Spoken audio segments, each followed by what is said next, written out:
chose par rapport à l'enfant porteur de handicap. Chez Kids Up, on a choisi d'accueillir justement les enfants porteurs de handicap, parce qu'on se rend compte que les parents sont vraiment très isolés.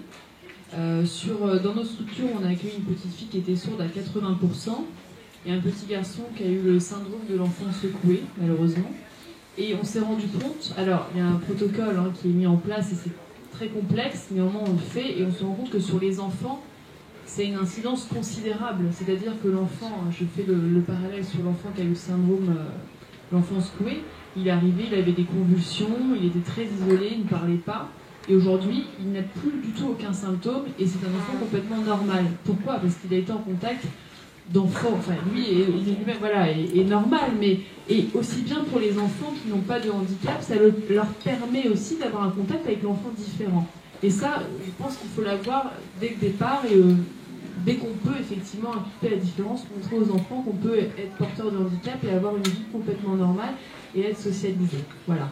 Mais Kids Up le fait et c'est pas le cas de toutes les structures privées ou toutes les structures municipales. Donc c'est important de le préciser.